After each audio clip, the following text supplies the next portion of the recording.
Por mi trabajo viajo constantemente. Trabajo con una banda algo vieja de música, pasada de moda tal vez, que vive aún bastante bien de hacer pequeñas presentaciones por todo Estados Unidos, en bares y lugares pequeños. Mi trabajo es llegar antes y checar que todo esté correctamente, casi siempre con un día de anticipación para ver que todo esté de acuerdo a sus especificaciones. Es decir, yo sigo la misma gira, pero llevo la vida opuesta a los músicos. Viajo muchísimo, pero sin nada de glamour, y nunca estoy para cuando es una presentación. Cuando ellos están tocando, yo ya estoy en la siguiente ciudad. Esto que les voy a contar ocurrió en un pueblito de esos que te encuentras en la frontera entre los estados de Denver y Kansas, en el centro de Estados Unidos. De hecho, lugares con muy pocos mexicanos. Los únicos lugares donde agradezco ser peligroso y muy pecoso, aunque tengo un marcado acento mexicano. Pero la verdad es que puedo pasar por cualquier lugar sin llamar la atención a menos que esté hablando. Me quedé en un hotel muy viejito, hasta descuidado, con olor a viejo. Tenía unas cuantas habitaciones por piso, pero yo me he acostumbrado a ahorrar al escoger dónde me quedo, pues todo lo que ahorro termina siendo ganancia para mí. Mi habitación daba a la calle de atrás, casi desierta desde que llegué. Pero la verdad es que me gustaba eso, la vista a una ciudad, a la gente que no vive su vida en el camino, la gente que tiene días de descanso, que se levanta tarde los fines de semana, no sé, cosas que pueden ser normales, pero que por ahora yo no puedo disfrutar. Además era diciembre, así que las casas estaban adornadas. Extrañé mucho a mi familia. Mi mamá, mis hermanos, mis hermanas, seguramente estaban planeando ya reunirse pronto. Me fui a dormir con una sensación de una muy extrema soledad.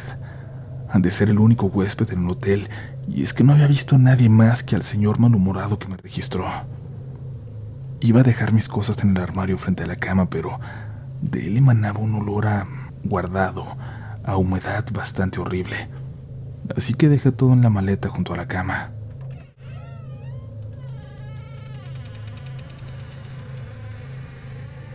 Algo me despertó en la madrugada, pero no me podía mover.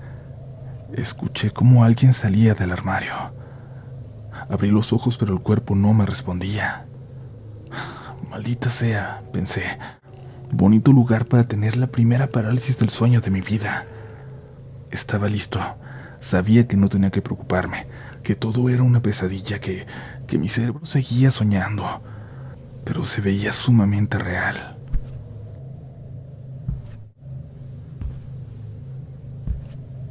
Una señora vestida de negro y con cara de enojada se puso frente a la ventana, mirando hacia afuera.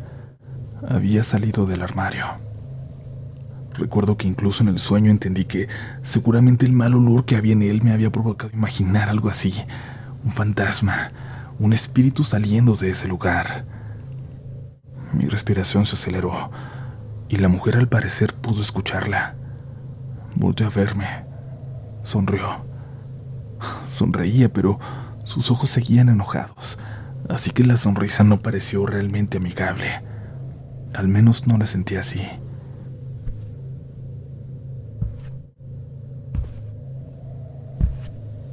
Se acercó a mí pidiéndome que me callara con el dedo y luego estiró sus manos hacia mí. Cerré los ojos, los apreté y empecé a llorar. Por más que fuera un sueño, que se me hubiera subido el muerto, era una sensación horrible.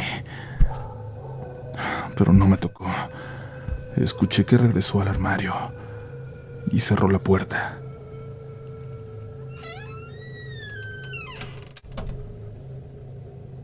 Por la mañana, al despertar, lo primero que hice fue recordar esa maldita pesadilla, ver la puerta del armario cerrada. Y alguien tocó, desde dentro del armario. Por un momento lo pensé, pero no, tocaban a la puerta de la habitación. Una recamarera me dio los buenos días en español, con un acento centroamericano que no reconocí del todo. Me preguntó si todo estaba bien. Le respondí que sí.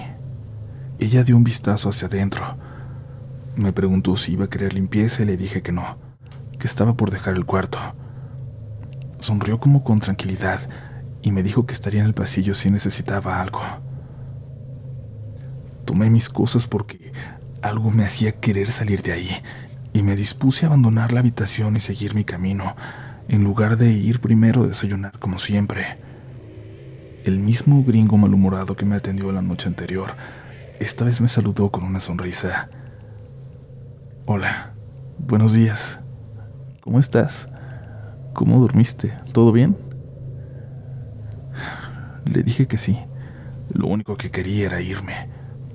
Pero él no dejaba de sonreír, como si quisiera que le contara algo. Su sonrisa, esta sí, era macabra. Por fin pude salir del lugar, hacia el estacionamiento por la parte de atrás. Me encontré de nuevo a la recamarera que tocó a la habitación, fumando al lado de otra, esta con acento mexicano. Les di los buenos días.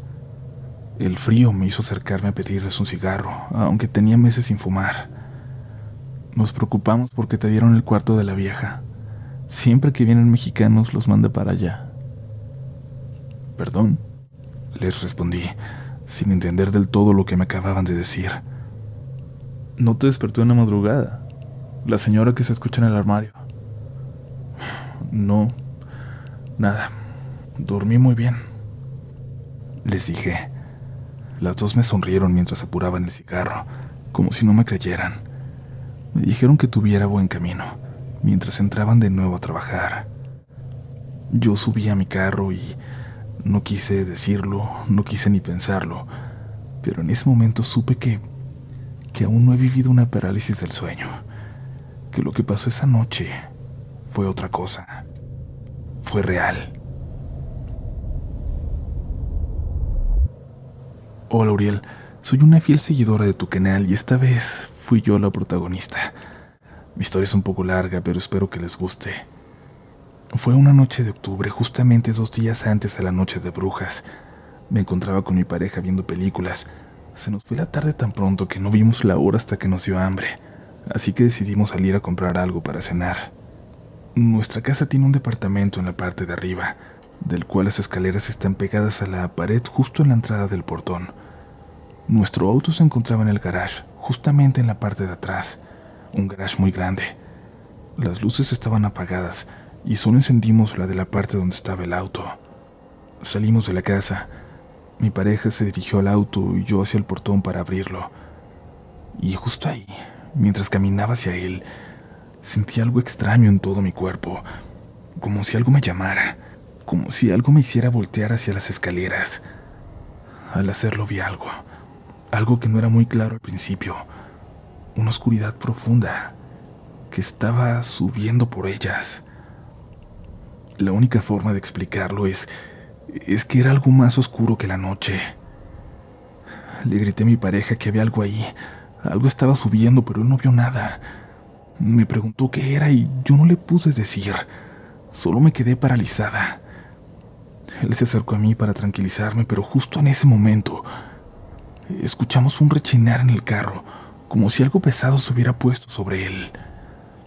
Y él se detuvo un momento, pero luego corrió hacia mí.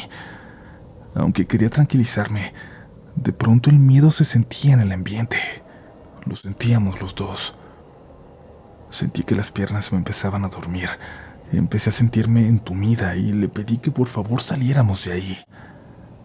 En la calle yo esperaba ver coches, escuchar el sonido normal de estar afuera, pero lo que experimenté solo lo había visto en películas de terror.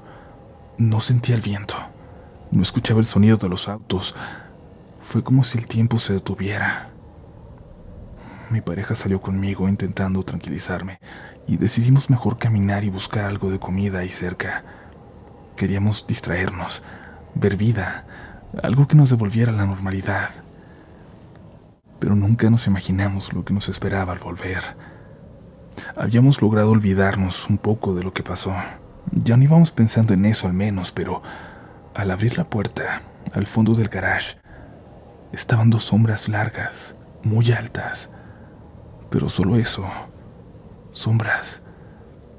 Mi pareja prendió y apagó la luz pensando que era nuestra imaginación, la sugestión por el susto que nos habíamos dado, pero no.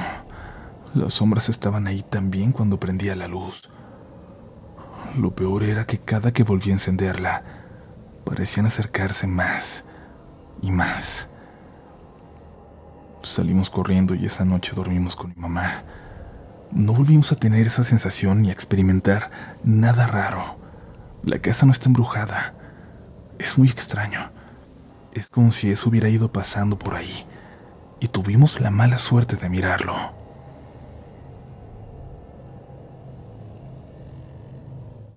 Hace unos 10 años mi familia, intentando invertir en algo para tener otra fuente de ingresos, inició el emprendimiento de un bar. Quisieron hacerlo en un local que se encontraba abandonado desde hace unos años. Era grande y con estacionamiento. El único detalle es que pegado a él, en la parte de atrás, en el mismo terreno, había una casa abandonada. El lugar tenía una decoración extraña, por decirlo de forma amable. Gárgolas talladas en las paredes, figuras de madera clavadas en los largos y añosos árboles. Por supuesto, todo eso desapareció en la restauración del lugar, y finalmente abrieron el bar. Los primeros meses anduvo muy bien. Lo visitaba mucha gente. Tenían bandas en vivo cada semana. Pero yo era un niño y no me gustaba. Tenía que dormir en la parte de atrás de la cocina del bar, y el ambiente era incómodo para mí. Recuerdo muy bien que en las bodas de oro de mis abuelos, que se celebraron ahí, yo estaba jugando con un primo en la casa abandonada, lejos de los ruidos de la fiesta. Había un pasillo largo con muchas puertas. Corríamos por ahí cuando nos topamos con una habitación llena de antigüedades, de cosas sucias con polvo y telarañas, candelabros, teléfonos antiguos, relojes, muebles. Todo se veía muy viejo, de valor. Fuimos a contarle a mi papá, a preguntarle por qué nunca habíamos visto eso antes. Nos pidió que lo lleváramos ahí, pero al hacerlo, nos encontramos con una habitación cerrada por un muro de ladrillo. Pero yo sé lo que vi. Yo sé que no lo imaginamos. Mi papá no me creyó. Yo tampoco lo hubiera creído. Él no vivió nada extraño en el lugar, a diferencia de mi mamá, a la que le pasó algo conmigo, una noche en la que le pedí que me acompañara al baño, y es que el lugar comenzaba a asustarme. Ella me esperaba afuera, y yo entré a un cubículo. No había nadie más en el bar, mucho menos en el baño, pero escuché cómo se abrió una llave de agua. Luego otra, y otra más, como si alguien fuera pasando por ahí abriéndolas. Salí corriendo con mi mamá, que me preguntó qué tenía, y ella hubiera entrado a revisar de no ser porque cuando estábamos afuera, escuchamos con claridad que algo azotó una de las puertas dentro del baño. Y esto pareció ser un detonante, o la señal de que algo extraño comenzaba. Los clientes comenzaron a quejarse de sonidos extraños en el baño. Tachos de basura se tiraban solos. La gente que se quedaba a cerrar escuchaba como sillas pesadas se arrastraban por el lugar. Y no quiero ser gráfico, pero empezaron a encontrar animales muertos, sin ojos, en el patio del lugar. Uno de ellos con la boca cosida con hilo negro. Aunque era obvio que se trataba de una brujería, nadie quería creer en eso, pero la gente empezó a dejar de ir, hasta que prácticamente abrían sin que un solo cliente se pasara por el lugar. Ya muy desesperados buscaron a alguien que supiera de esas cosas, de esos trabajos, y se supone que fueron a curar el lugar con algo que lo contrarrestara, pero no funcionó. La mujer que lo hizo había advertido que lo que estaba ahí se trataba de algo que venía de brujas muy poderosas. Y al final, el bar cerró permanentemente. Con el paso del tiempo, al crecer, me dio por investigar sobre aquel lugar donde pasé tantas noches de infancia. Resulta que era muy conocida en la zona por ser escenario de sucesos extraños, y hay quien lo llama la Casa de las Brujas. Hola a todos, mi nombre es Katia. Creo que este es el mejor lugar para compartir una larga, pero muy fuerte historia que nos sucedió a dos amigas y a mí por jugar a la Ouija. Por cuestiones que ya van a entender, no voy a decir sus nombres. Una se llamará Liliana y mi mejor amiga Mariela. Todo inició hace más o menos 18 años, cuando iba en segundo año de secundaria. A mis amigas y a mí nos gustaba mucho lo relacionado con la brujería y todas esas cosas paranormales. Hubo un tiempo que nos adentramos en ese mundo esotérico mucho, y como las tres íbamos en el mismo salón, Realizábamos pequeños conjuros para probar exámenes o para que el muchacho que nos gustaba nos hiciera caso. Y claro, nunca funcionaron, pero lo tomamos más como un juego que como otra cosa. Se nos ocurrió que para tener mejores resultados, podíamos jugar a la ouija. Así que hicimos una con hojas de nuestros cuadernos y jugábamos en horas de recreo. Pero por supuesto, tampoco nos dio resultado. Optamos entonces por otra opción, la cual fue pedirle a unos amigos del taller de carpintería de nuestra escuela que nos fabricaran la tabla. Se rieron de nosotras y nos hacían burla diciéndonos que éramos brujas, pero igual aceptaron hacernos el favor. Al pasar 2 días, por fin nos entregaron la tabla. Lo primero que hicimos mis 2 amigas y yo fue irnos a un salón de clases vacío en horas de recreo, y por fin tuvimos resultados. Al hacer ciertas preguntas, el puntero del tablero se movía solo, aunque aún teníamos la sospecha de que no estaba pasando nada raro, y que una de nosotras era quien hacía los movimientos. Por varios días ese fue nuestro único entretenimiento, hasta que Liliana dijo que ya era suficiente para ella, que ya le estaba dando miedo jugar a esas cosas. Eso marcó una distancia entre ella y nosotras dos, al punto que prácticamente nos dejó de hablar porque ya no quería tener nada que ver con la tabla. Mariela y yo seguimos jugando por días, semanas, pero conforme pasaba el tiempo, fui teniendo pesadillas todas las noches. Incluso me empecé a sentir débil de salud. Se lo comenté a Mariela y me dijo que yo exageraba, e insistí en que siguiéramos haciéndole preguntas, hasta que le dije que no. La convencí de que tiráramos la ouija y la lanzamos a un terreno baldío, no muy lejos de nuestra escuela. Ella y yo siempre fuimos las primeras que llegábamos al salón, y lo raro fue que al segundo día después de tirar la tabla, al llegar, la ouija estaba sobre el lugar de Mariela. Nos quedamos viendo y las dos nos hicimos la misma pregunta. ¿La trajiste tú? Ambas respondimos que no, y quisimos concluir que los mismos muchachos que nos hicieron la tabla la habían encontrado y nos estaban jugando una broma. Tras lo sucedido, Mariela se llevó la tabla a su casa. Yo le dije que estaba loca, que mejor la quemáramos, pero me dijo que ella la destruiría en su casa. Y la verdad, no le creí. Yo notaba que ella ya tenía una obsesión por estar jugando con ella. Pasaron los días y cuando le pregunté si en realidad se había deshecho de ella, me dijo que no, que lo jugaba cuando estaba solo en su cuarto, que prendía velas y seguía las instrucciones que le iba dando para contactar con otros espíritus. Me dijo también que compró un libro que leía por la madrugada, entre otras cosas extrañas que hicieron que mi propia amiga me diera miedo. Ella ya solo quería hablarme de la tabla, y yo ya estaba harta. En mi propia casa sentía que me observaban. Nunca me sentía realmente tranquila. Me separé de Mariela un poco, pero no perdimos contacto. Un día me llamó a mi casa. Me dijo que no iría a la escuela por 3 días, ya que iba a las fiestas del pueblo donde vivía su tía, y a mí me dio gusto por ella. Pero también me sentí un poco aliviada porque su presencia ya me intimidaba.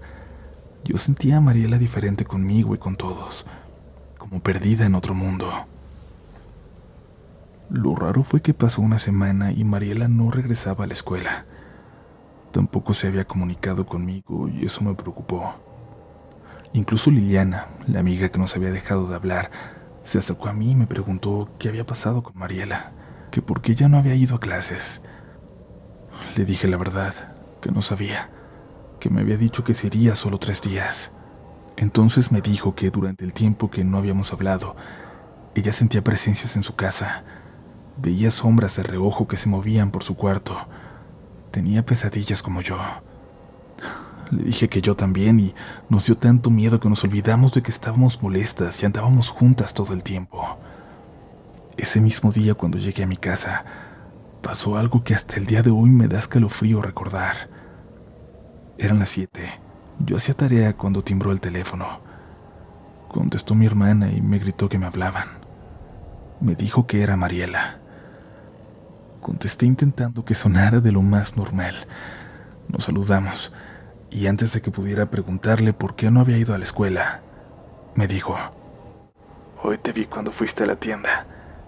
Llevabas de la mano a un niño que traía un overol y una camisa roja, y tú traías puesta una blusa rosa con un pantalón de mezclilla. Eso era cierto. Media hora antes de su llamada fui con mi sobrino a la tienda y los dos vestíamos tal como ella dijo. Le pregunté qué se había pasado por mi casa, por qué no me había saludado. No pasé por tu casa. Entonces, ¿cómo me viste? Yo te puedo ver, aunque no esté ahí. Sus palabras me dieron miedo, pero lo que me helaba más la sangre era que mientras ella hablaba al fondo, se escuchaba como una voz diabólica, como si estuviera alguien más con ella, con una voz gutural pero imposible de entender. Le preguntaba qué le pasaba, qué tenía, pero ella se empezó a reír de mí a carcajadas. Después comenzó a insultarme y a maldecirme con palabras que ni siquiera sabía de dónde había sacado, y la voz demoníaca no dejaba de escucharse al fondo. Ya deja de bromear, le dije, y sus carcajadas volvieron a escucharse. Después se escuchaba su voz normal por un momento, y ella me pedía que la ayudara. Colgué. Estaba molesta con ella porque una parte de mí quería convencerse de que todo era una broma. Pero más que molesta, el pánico, un escalofrío invadía mi cuerpo porque algo me decía que todo era real, que algo serio le estaba sucediendo. Dejé descolgado el teléfono.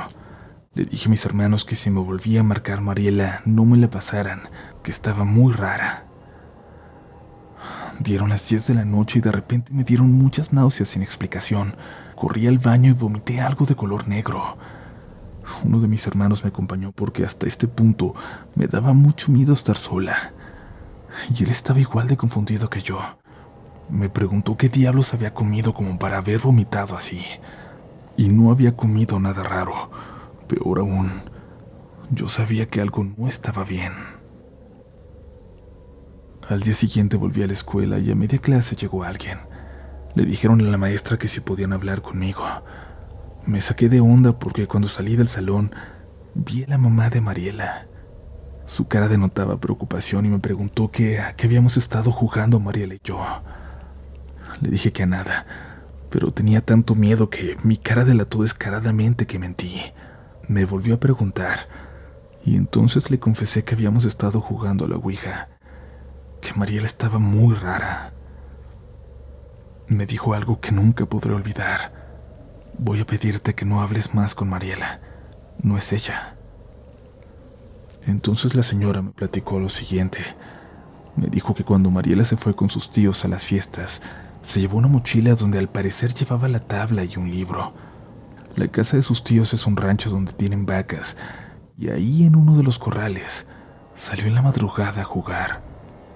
Cuando amaneció la encontraron desmayada, entre velas consumidas por completo. Decidieron regresar a la casa de sus padres, y ahí al llegar durmió toda la tarde.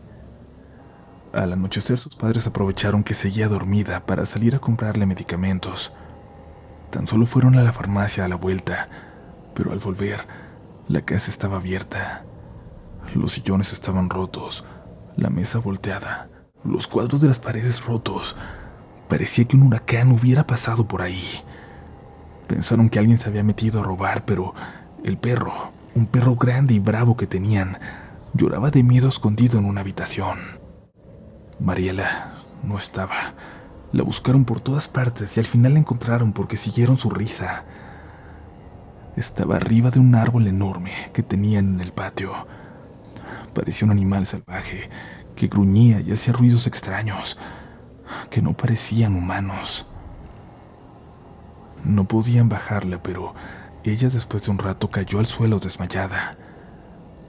La llevaron al hospital, la internaron, pero no tardó ni una hora de estar ahí cuando se descontroló, cuando intentó levantarse y escapar. Los médicos dijeron que gritaba horrible, pero sobre todo que ni siquiera entre varios médicos y enfermeros habían podido sujetarla. Los aventaba a todos y se lastimaba a ella misma. Una enfermera fue la que les dijo que ella no tenía un problema médico, que lo que necesitaría era un sacerdote. Hicieron caso, fueron con un padre y este les dijo que tenían que rezar mucho por ella y organizaría una misa con todas las personas que habían visto esos cambios en mi amiga. La señora me acabó de contar lo que sucedió y la verdad pensé que todo parecía sacado de una película, pero era obvio que su propia madre no iba a mentirme sobre lo que pasó con su hija. Me pidió que fuera, por favor, que principalmente yo tenía que asistir a la misa que le iban a hacer y que jamás volviera a jugar ese juego. La verdad, por miedo no asistí. Estaba muy chica. Lo único que quería era estar lo más lejos posible de ese asunto. Y Mariela nunca volvió a la escuela. Después me enteré de que se metió a una especie de convento. Luego su mamá me contactó y me pidió que si alguna vez volvía a platicar con ella, jamás le mencionara lo que había sucedido. Pasaron más o menos 2 años cuando, caminando por la calle, me la encontré. Primero escuché que alguien me saludó a lo lejos y era ella. Pero al mismo tiempo ya no era la misma Mariela que yo conocí. Vestía ropa larga, portaba un crucifijo grande en su cuello y una camisa que le cubría sus brazos por completo, pero aún así, noté cuando movía las manos para expresarse que había cicatrices en sus muñecas. De lo único que me hablaba era de religión y yo le seguí la corriente un rato y luego me despedí. El último contacto que tuve con ella fue hace más o menos 6 meses. Me enteré de que se dedicaba a manicure y pedicure, así que después de muchos años sin verla, decidí contactarla por mensaje, y así quedamos de vernos en su casa para que me hiciera manicure. Solo estábamos ella y yo sentadas en su sala, mientras platicábamos de las novedades en nuestras vidas, y de pronto me miró a los ojos. Me preguntó, ¿te acuerdas de lo que me pasó? En ese momento, no sé por qué, pero no sentí que fuera ella. En un segundo pasé de estar completamente tranquila a sentir un miedo intenso, uno que no había sentido en décadas. Con risa nerviosa le dije, pues sí, son cosas que pasan. Luego sentí que la habitación se puso fría. Quise evadir el tema preguntándole otra cosa, pero entonces su perro se levantó y empezó a verla fijamente, pero no como un perro ve a su humano. Parecía que estaba a punto de ladrarle, que no la reconocía. No entiendo por qué nunca le he caído bien a este perro.